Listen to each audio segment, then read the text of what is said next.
Good morning. This is the Cares for Kids Radiothon on Y94, the 23rd annual. And we play a lot of stories from over the past 23 years during the Radiothon. But what shouldn't be forgotten is right now in those four walls, there's stories of local families unfolding. And one of those stories is happening to your family, Rachel and Tony. We really appreciate you guys coming in today.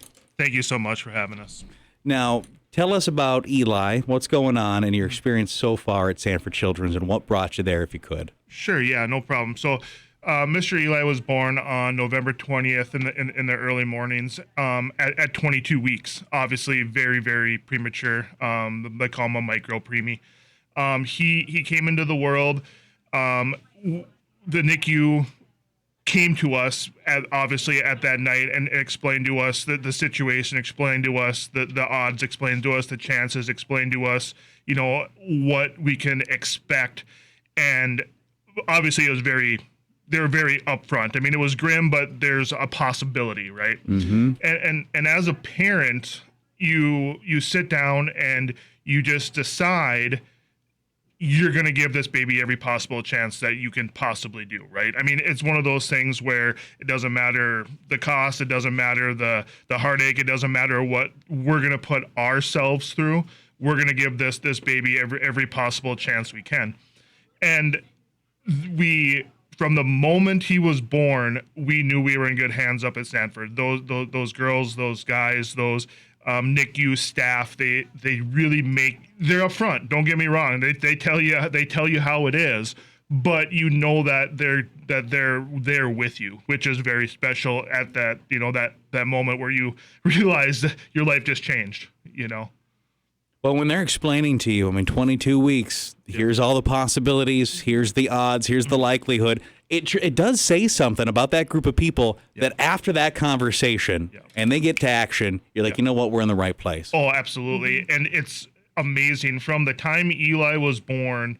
And they did say that, that he's going to be so small. You don't realize how small he is until you actually see him. But they're telling you how small he's going to be. And when he's born, he's got this chart in his room where there's like 15 different things that these girls and guys have to hook up to him to get him in a place where he can survive outside of Rachel when he's born.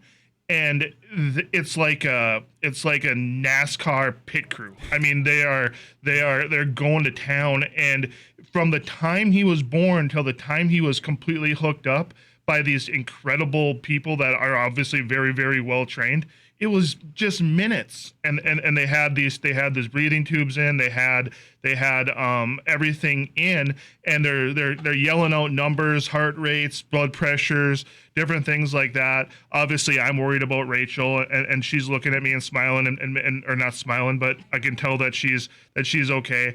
And our delivery doctor keeps saying, those are good numbers, guys. Those are good numbers. Those are good numbers. Those are good numbers. And he came out crying. Yeah, that's great. Which is pretty incredible for 22 weeks. So he's trying to fight off the nurses. They could barely get a hold on him. 1 pound baby. Yeah. So super eager to meet you guys, get into the world. Throwing fists and screaming right away. I think you're learning something about Eli's personality. I'll be honest with you. You're learning a lot. Yeah, they're already warning us about the future. He's a little fighter for sure. And then with Eli being a micro preemie, when you first saw him, can you describe how small? It's so surreal to have a 1 pound baby. We could fit our wedding rings on his calves. Yeah. So when he came out, we could fit our wedding rings up over his feet onto his legs. Water bottle. He's super, super tiny. Now, there's a standard visual that people have about when a baby's born and push, and the baby's here, and first place, mom's chest, mom's arms. No. That's not what happens when you got the NICU team involved. Tell me about the first time you guys got to actually hold Eli. I'll let Rachel do this because this is obviously a very special moment for a mother and a child. So. Well, I didn't get to hold him till he was at least 2 weeks old. And it was quite terrifying, because he's intubated. He's hooked up to a million things. But it was very magical. Yeah. But to wait 2 weeks to hold your new baby, that was tough. And that's, we talk a lot about during the Radiothon things that people take for granted. And, a lot of things that come up is like just having this hospital here. But the idea of pregnancy being 40 weeks taken for granted because you just assume that's how it works. The idea of getting to hold your child right away, taken for granted.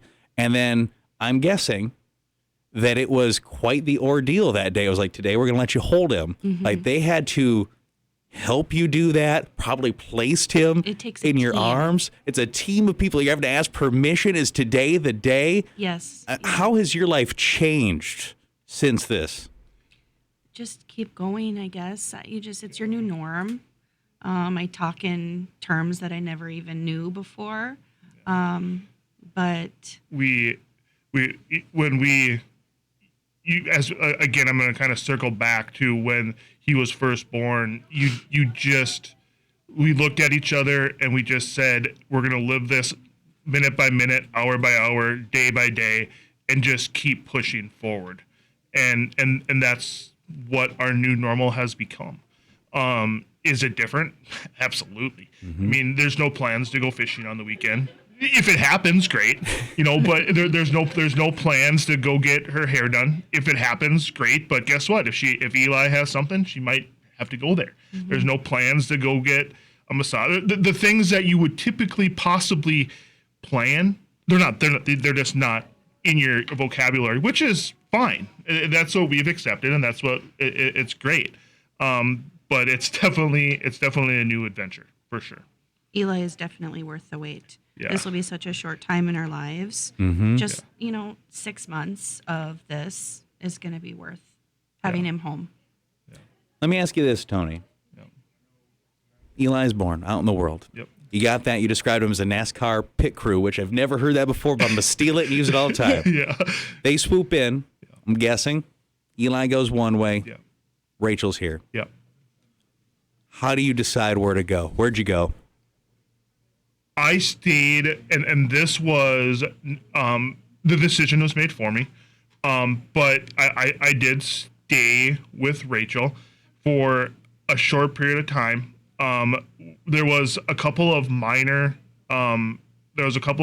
issues after Eli was born that Rachel had to get taken care of, so she actually had to go to the operating room. So I was actually sent, believe it or not, I was actually sent back to our original room for a couple of hours where I just sat down by myself and prayed and just got in my own head and tried to figure out what life was had now become. It was actually kind of a nice, or not nice, but a 2 hours that was actually kind of needed just to kind of get get regrouped mentally. And then I understand the reason. There's so much uncertainty in that the first for long time, but definitely the first few hours down in the NICU when they're trying to, get Eli stable and everything. And I understand this. The last thing they need is me in the way of whatever they're trying to do, which I understood. And then as soon as Rachel was stable and healthy and everything, I rejoined her, and then we just started the adventure together. Now, you guys are a family from Moorhead. We are. What's it like having this hospital next door? I mean, this It could is have been just as amazing. easily something that played out in Minneapolis, right? Yeah. Right. Yeah, and not only the facility that's there. I'm not sure if you folks have had an opportunity to actually go up there, but when you walked in those rooms and you see the technology that they have, which boatloads of the dollars that come from this particular fundraiser go to giving these kids the opportunity that they have. But you got the facility, but you go beyond the facility. You have the training that these girls are getting. You have these nurses, these staff, these team members, these nurse practitioners, these doctors. It's so special. It's something that in our everyday normal lives, when you're not going through this, you might not really understand or necessarily, not that you don't care, but it's just something that's not in your vocabulary. Where once you actually live it, it's nothing less than a godsend. I mean, it's absolutely incredible to have this in our backyard, to where we can wake up in the morning, go to the hospital, spend the day with Eli, go back home, sleep in our own beds. It's absolutely unbelievable. 701-478-KIDS, and we cannot thank you guys enough. I mean, you're living this now.